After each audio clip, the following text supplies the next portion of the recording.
Thank you so much for tuning in to today's edition of News Desk. We start off on a rather sad note. Many people in and around the West Mamprusi district are running for their lives as floods resulting from torrential rains have submerged a whole community.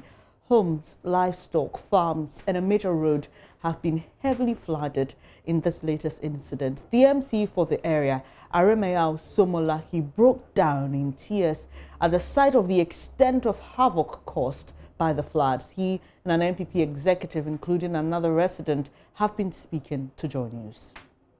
I've been saddened today by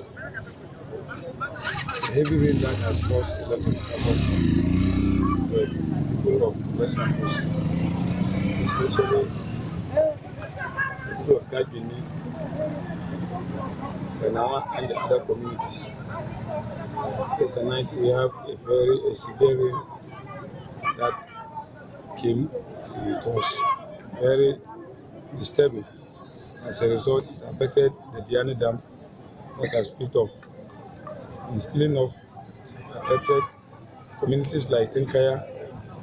This early morning, we were crying for the good people of Tinkaya, not knowing that it was going to extend. Tinkaya and Dimia, not knowing that it was going to extend to Gajini. As we speak, all the houses in Gajini have been submerged. Others have collapsed. The water, they can't take anything outside the community. You can see that some are still falling. That is the calamity that has befallen us. We are working tirelessly to see how best we can support these people who are in this difficult situation at this difficult time. We have asked that gather all their items and send to the district assembly. And I mean, in the short term, we have to look at measures that we can use to accommodate them.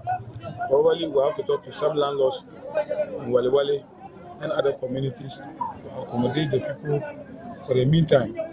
Whilst in the medium term, we look at how best we can solve the problem of the spillage of the dam. And then in the long term, we look at how best we can resettle the people very well. And we pray that as government will put on all measures to see to it that this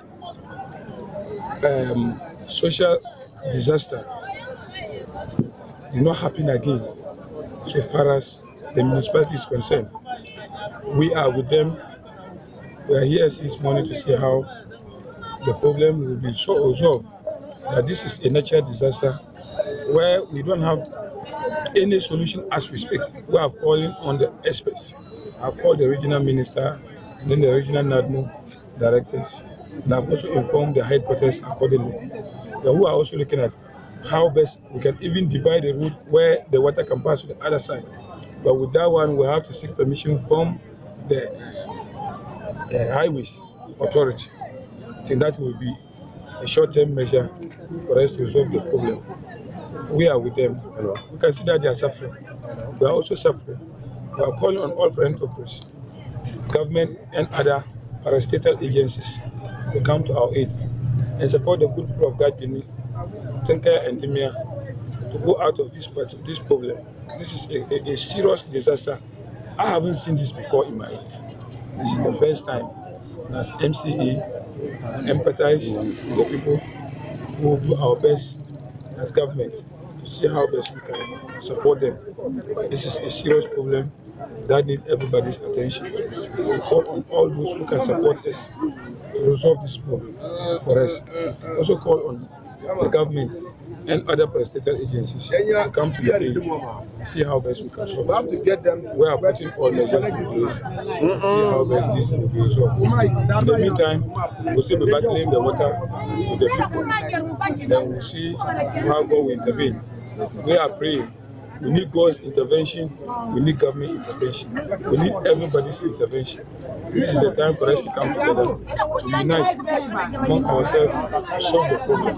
At this particular time that issues are aggravating. It is not stopping now. We have to do something. We have to do something as quickly as possible. Thank you.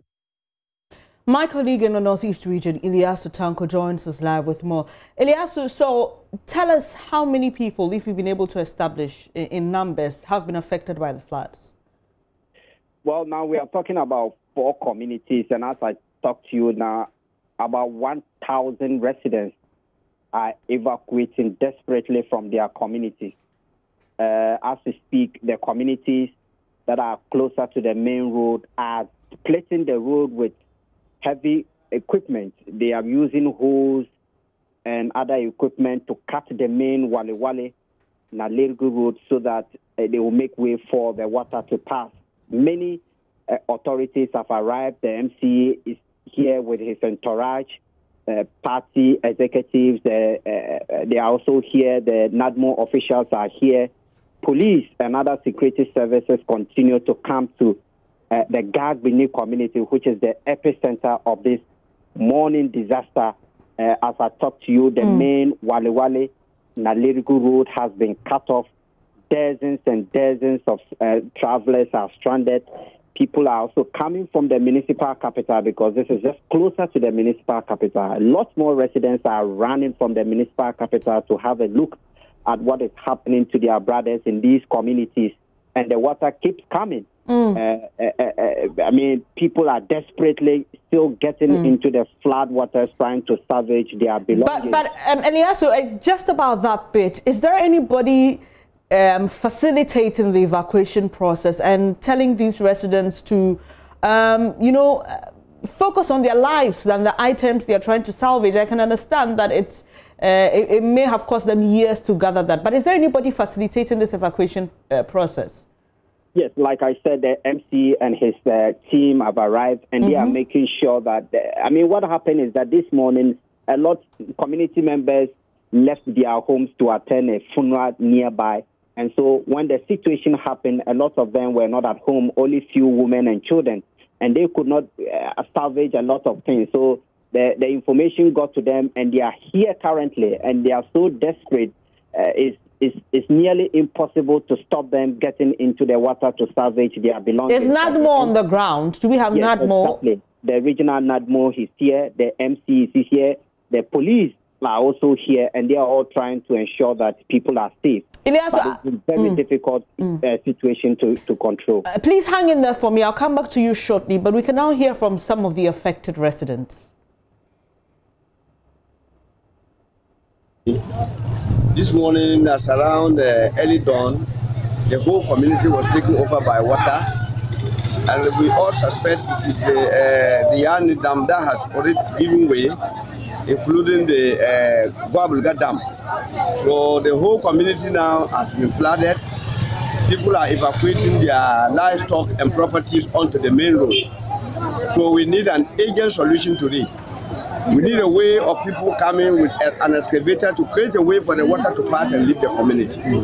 Yes, I am Alaji Jacob Pantaki, MPP chairman. So what will you be doing now? Because right now I'm getting back to the assembly to inform the municipal coordination director and then the MC, so that they will rush here and we'll see what antidote we can put onto it. In fact, the people are desperate. There is no way they can control the situation. The road, the water has even taken over the road.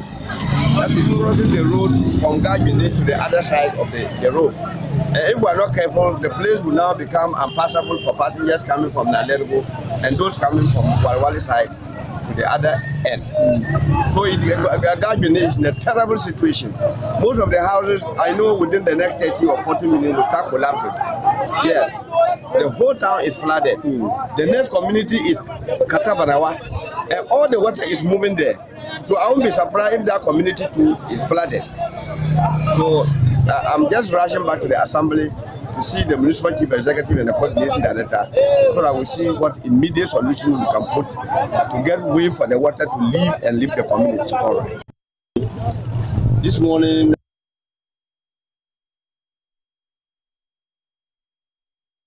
we'll hear more from the residents, but now we've been joined by MC for the area, Aremeyao Somo Laki. Thank you so much for joining us this morning. It must be a very difficult moment for you, and we saw you literally break down in front of the cameras. But more importantly, we understand that the flood is spreading to other communities. What proactive measures are we taking to save lives and property there?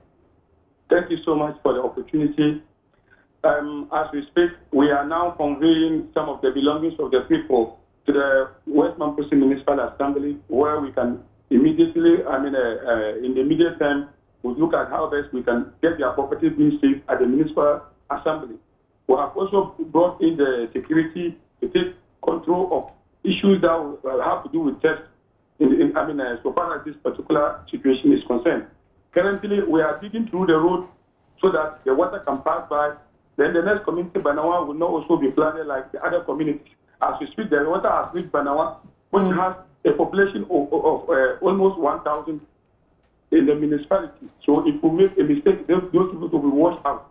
So we are now taking measures now to make sure we cut the road across so that the water can pass, which will not affect the people of Banawa. Already, Dimia, they have been submerged in water. The entire community of that Benin has fallen because of the water.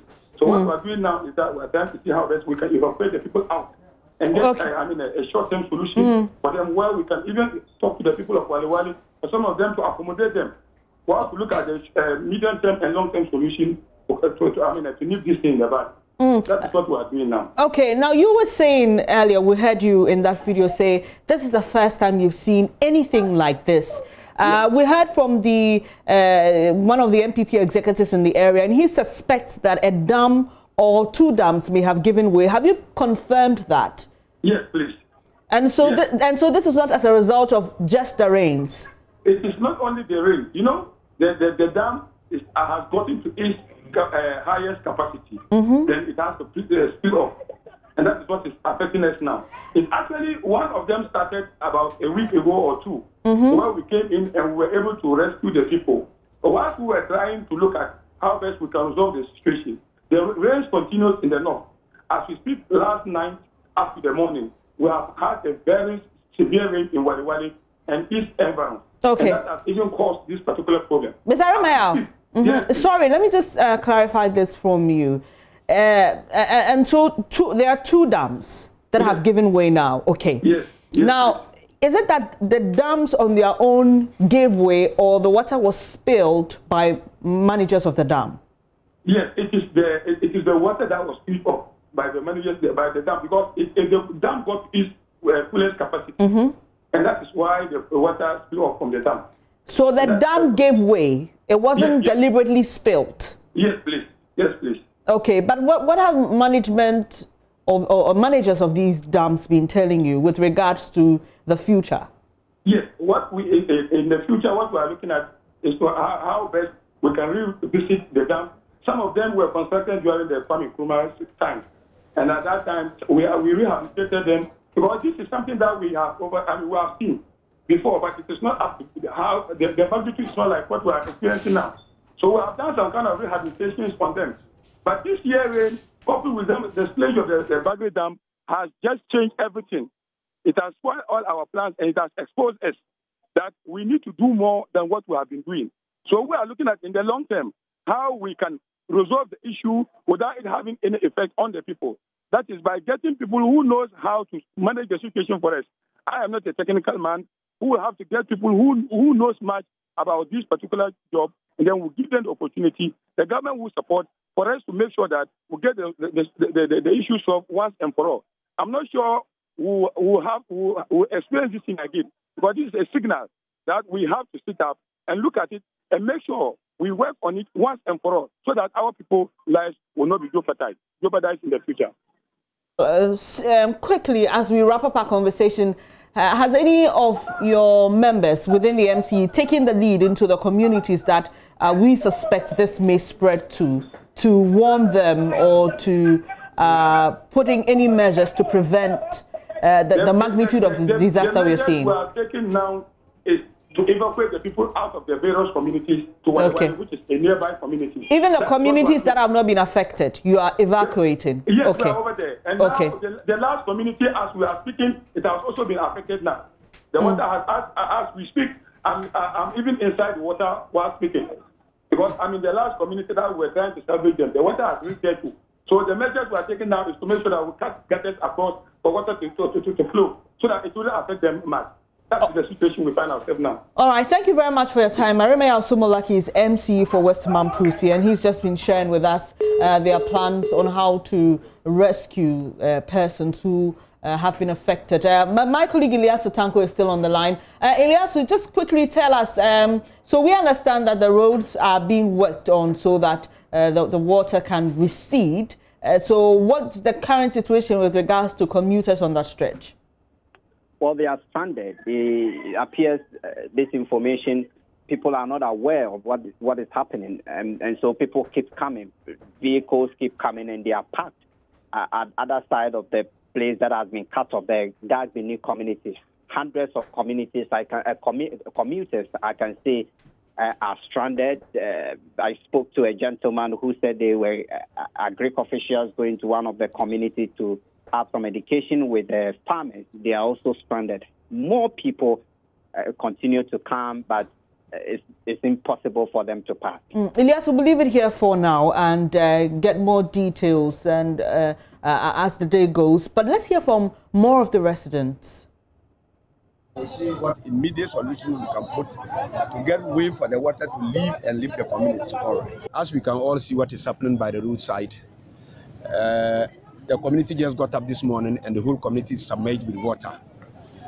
A spillage over from the Bagri Dam. That is causing this havoc here. There's another community ahead called Dimia. The dam over there has also broken and that particular community too is completely submerged. As we can all see, the houses are falling inside the water. It's a terrible situation, unprecedented. We've never observed this before. And then the road as well, the main road from here linking to the regional capital has been cut off. Vehicles cannot pass through. So we are currently stranded here. We as a party have arranged a vehicle to be conveying the people and the limited foodstuffs that they've been able to salvage from their damaged homes to the nearby community, Walawale, the district capital.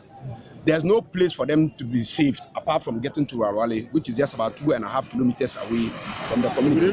As you can hear, the houses are falling. Yeah, and so that's being flooded. And this is our first time of seeing such a thing.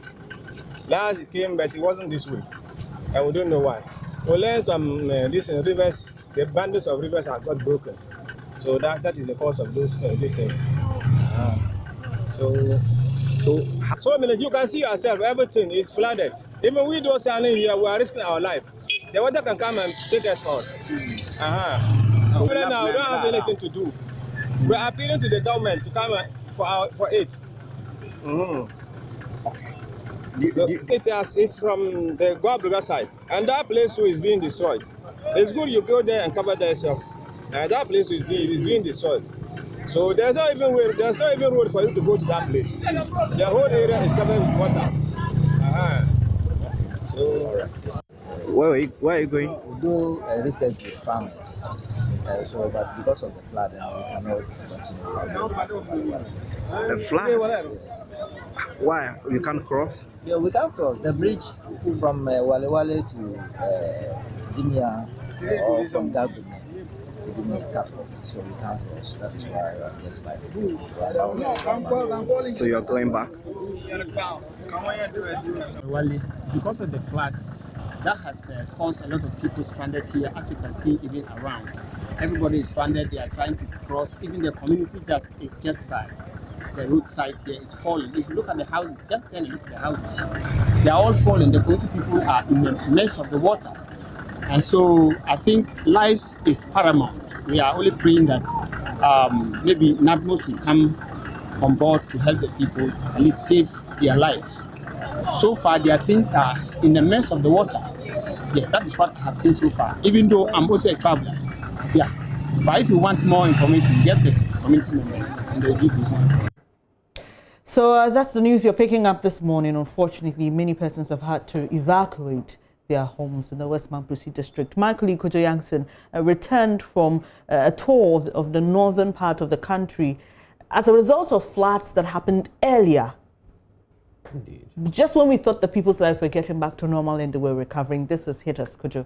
And that's why we have the Up to Us campaign. Absolutely. We need to help our brothers and sisters up north. Yes, it's become apparent that it is indeed up to us. The state institutions are scrambling, but there is some time lag in their operational response. And so it has become necessary for all of us to come together and do something for these people. When I was there in the north, I met a woman who hadn't changed her clothes in a week. Wow. Because she lost everything when the floods took away her home a couple of days before I got there. So we learned these very human, very sad stories of people who have lost everything. That is what we are observing happening in these communities in the northeastern region, just about 20 kilometers outside Wale Wale. And if you think about it, these are communities that normally are on dry land. They are not near a river or any such thing. They are by a road. The women in these villages, they sell charcoal on the roadside. You see them when you're driving past. These are the people who are now wading in waist-deep water. You know, they're not used to this. They're not used to swimming. People are scrambling to save even the smallest of items. We were listening to Eliasu give us live commentary of a man struggling against the moving current to save his buta. And at the very end of it, I mean, our hearts were in our throats listening to Eliasu narrate this. And at the very end of it, he just said, he's got the buta. He's got the buta. And we all heaved a sigh of relief across the nation. This is how this thing has affected us all. And it's become necessary for us to step up and do what we can to help these people at their most vulnerable. We heard from a woman today called Fati, who's a widow. Her husband died. She has no children. She decided to do something for herself. So she borrowed 4,000 Ghana cedis. That is a fortune to her. She borrowed 4,000 Ghana cedis to start a shea butter business. Bought the shea butter and the water has just washed it away. In the community of Babeni that we've been hearing from. Okay, and she was in tears, terrified that she's now going to be hounded by her creditors. You know, so these are the people whose lives will basically be shattered if we don't intervene. And let me just say this, Kojo, that we expect that you can support with the very little that you have. I remember listening to you sometime last week and somebody sent 2 CDs via Momo. It may look insignificant to you, but 2 CDs added to another person's 2 CDs and another can go a long way to help somebody, give them some water to drink and help them. I just also want to also quickly say that items are welcome. Yes. If you've got fairly used clothing in very good condition, we would accept that. Let me just go quickly, Kojo, back to the affected area. John Kweku Alasan is on the ground. He's the NADMO regional director in the Northeast region, and he joins us with some details of what they're doing. Thank you very much, sir, for joining the program. We understand that you are evacuating people, and just give us some, bring us up to speed with where you are with that now. Currently, I'm at the scene with my men on the ground and the police. We are trying to prevent the people from crossing, and we are finding it difficult. It's not been easy at all. When you say preventing which people, though the commuters, travelers, or residents in the affected communities? Yes, the commuters. Some people are coming from Wale Wale and they are trying to cross to Nalerigu. Okay. Those are also coming from Nalerigu. They are trying to cross to Wale Wale. And the water level keeps on increasing. And they do not want to heed your advice? Pardon?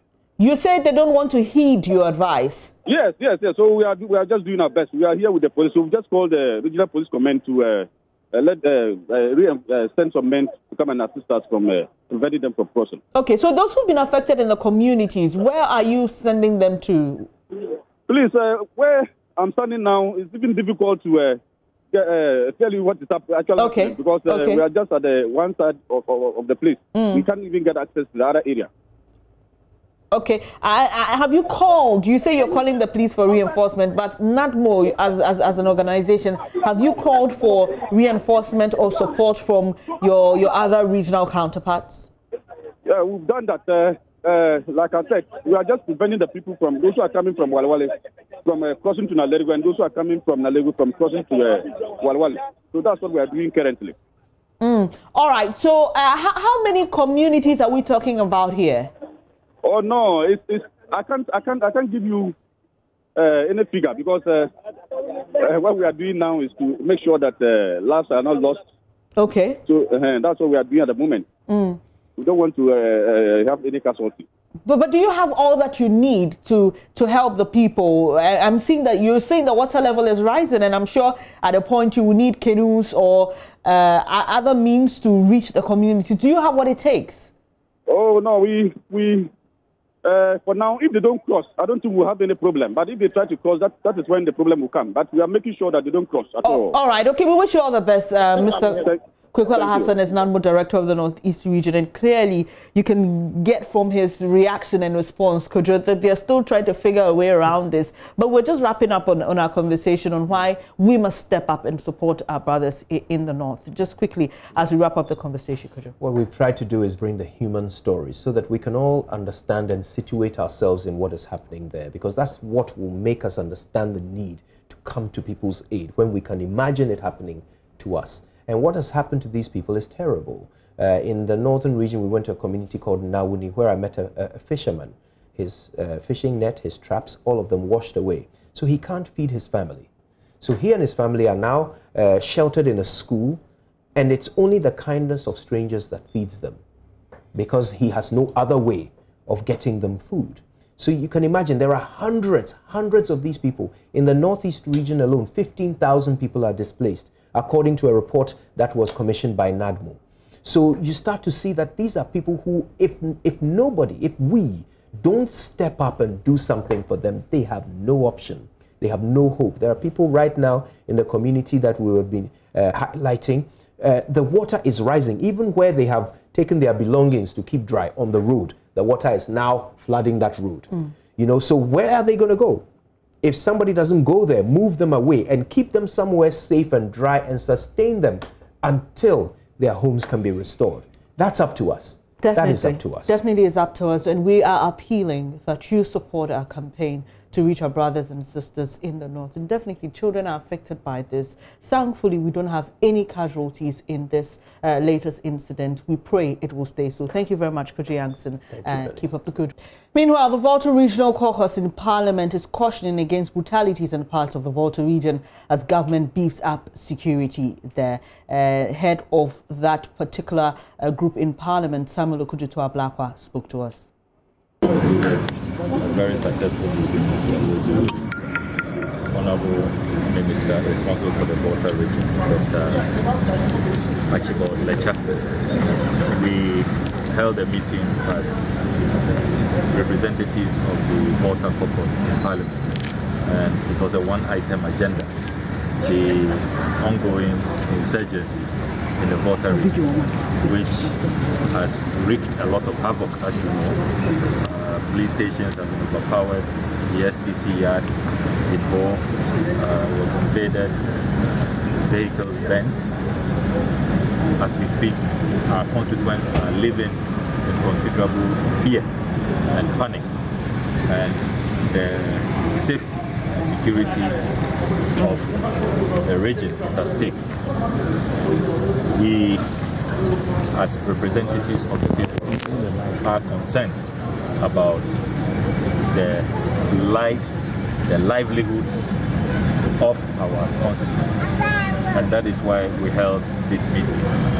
We have received assurances from the regional minister and chairman of RECSEC that they will do all they can in their power to restore normalcy. They have shared with us some detailed information as to the progress they have made. At this point, we do not think that it is useful to divulge the information that we have been given because as responsible leaders, we are interested in this matter being addressed, that the perpetrators must be apprehended and brought to justice. We have also taken the opportunity to assure the regional minister that we remain committed to peace. We remain committed to the Ghana project. We are Ghanaians, and we believe that the union called Ghana must be kept intact. Samuel Okudzeto-Ablakwa is chairman of the Volta Region Caucus in Parliament. Also, Vice President Dr. Mahmoud Bawumia has indicated government will not engage the separatists as advocated by some security analysts and former MP for Whole South, Kosi Kedem. There's been some good intelligence work taking place, and we've seen some work. We're going to have to even double and triple the effort, but we've invested a lot in the security services since we came into office, and they've done quite a bit, both the police and the army, in terms of vehicles, in terms of ammunition, in terms of conditions of service, and so morale generally is very high. We've invested in a lot of intelligence equipment and so on, and so we're going to have to do more, because it's a live situation that we are dealing with now on a minute-by-minute basis, and they are deploying the resources as we speak into these areas. So we're going to continue to do well, and I know that the directions of the president are quite clear in terms of dealing with this, and the military, police, national security, they are all focused on this matter. No, in Nyamiadum, we in Ghana need unity. This is not a partisan matter. We need unity across all regions, across all tribes, across all religions. We need to talk and provide necessary intelligence.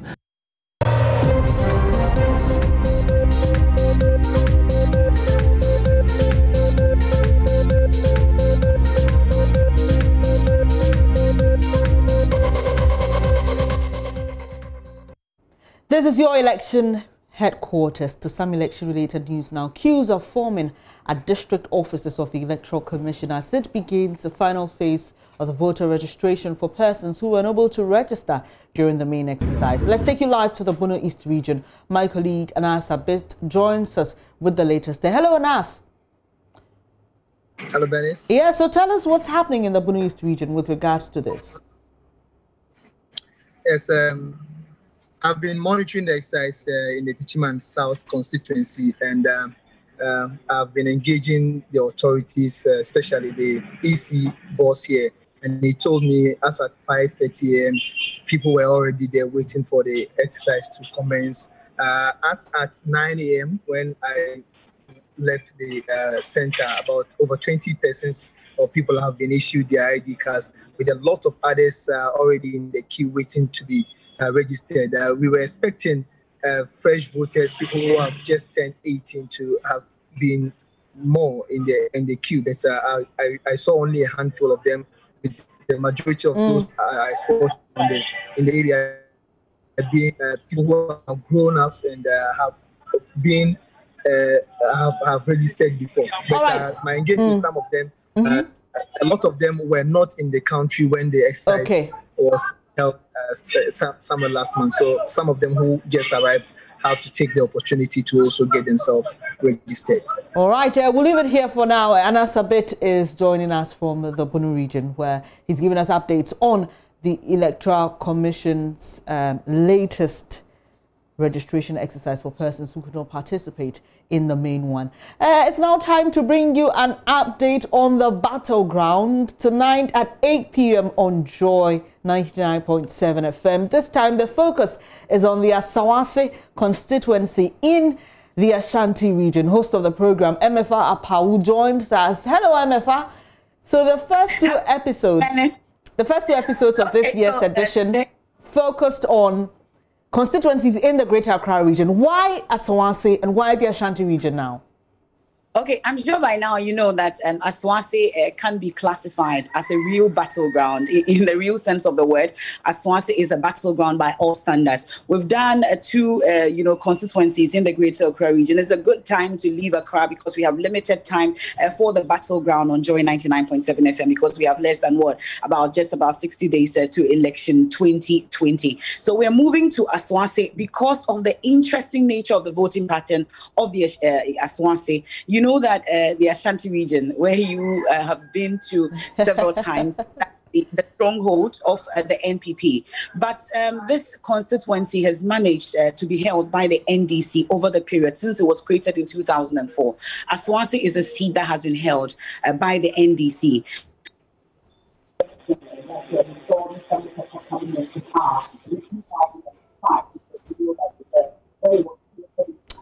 Too bad. It appears we've lost MFR Pau. The MFR Pau is a member of our political desk here at Joy News and host of Battleground, one of our election-related programs which focuses on constituencies that are hotbeds. And she was just explaining to us why the show tonight will focus on the Asawase constituency. She was just saying that since it was created in the NPP stronghold, which is the Ashanti region, no NPP candidate has won the seat, and it's been held by the NDC. Currently, Minority Chief Whip Muntaka Mubarak is MP for the area. So unfortunately, we don't seem to have a good line with MFR too bad. I want to believe the weather has a role to play in that. But you can make a date tonight, 8 p.m. on Joy 99.7 FM for that interesting one. And Ali Duseidu is representing the NPP and Muntaka Mubarak is representing the NDC. Let's stay a while on election-related news. Former Member of Parliament for Sisala East, Moses Dani-Ba, is the new national chairman of the PNC after defeating incumbent Bernard Mona. Meanwhile, the People National Congress has elected David Apasera as presidential candidate for the upcoming elections. At the party's Congress on Wednesday, the former Bolga Central MP beat Reverend Samuel J. Deborah and Samson Asaki Awingobit to contest on the party's ticket. There's more in this report. So Moses Dani-Ba is duly elected chairman. This announcement shattered the dreams of Bernard Mona retaining the party chairmanship. Former Sisala East NP Moses Dani-Ba secured 1,297 votes, while Bernard Mona got 1,266 votes. Bernard Mona, reacting to his defeat, said he is grateful for the solidarity shown to him. My leadership and chairmanship of the PNC has come to an end.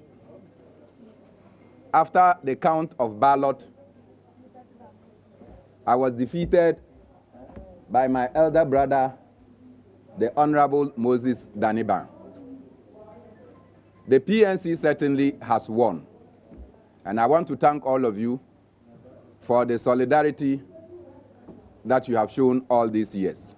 On my part, I wish to state that I'll do all that is possible to rejuvenate the PNC. And I'm calling upon all members across the country and even abroad who have the love for PNC to come on board. Come on board, let's rebuild the party. Our party has shrunk down to a certain level that was not very acceptable to some of us. With just 2 months to the election, former Member of Parliament for Bolgatanga Central, Mr. David Apasa, emerged victorious to lead the PNC in the 2020 elections. He won the election with 1,315 votes, followed by Samuel Awingobit with 789 votes and Reverend Samuel J. Deborah, who came third with 465 votes.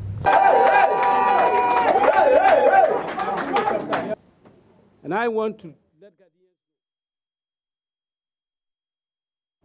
That report was by Nicholas Yamwa. Here on your election headquarters, you can expect nothing but the best of election programming. And this is why Joy News has decided to extend the duration of one of our flagship election news shows, Election Brief. The daily mid-afternoon show will now be aired between 1:30 and 2:30 p.m. Host of the show, Araba Kumsin, joins me with what to expect. Araba, great to have you here. First of all, tell us why we're extending the show by 30 more minutes. Well, Benes, you know, Election Brief is the platform for all the updates on what's happening within the electoral, how do I say it? But basically, it's for the latest news on what's happening with the campaigning on the ground and election-related news.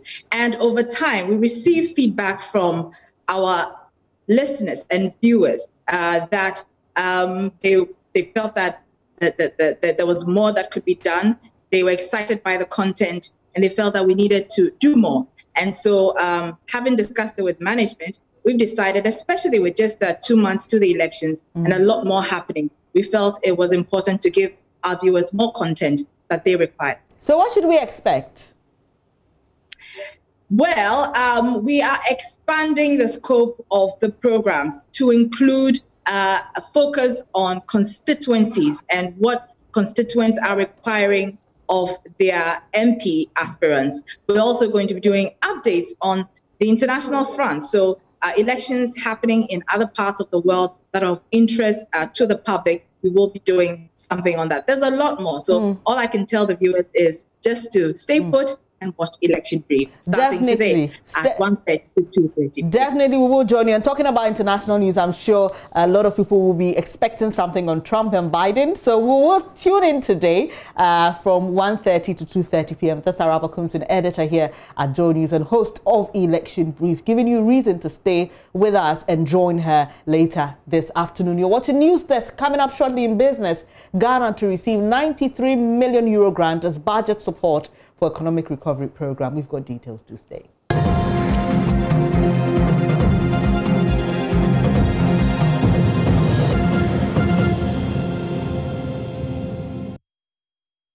The total amount of funds moved onto mobile money platforms in the country have increased. We have more in this report. According to the Bank of Ghana data, the 56.6 billion Ghana cedis realized at the end of August this year represents more than 100% jump from August last year. Also, in terms of the mobile money account held with commercial banks for the first 8 months of this year, it stood at 5.6 billion Ghana cedis, representing another huge jump. Active mobile money accounts were pegged at 15.9 million, while active mobile money agents for the first 8 months of this year stand at 280,000. In terms of mobile money interoperability, total value jumped from 68 million Ghana cedis in August 2019 to 685 million Ghana cedis in August this year.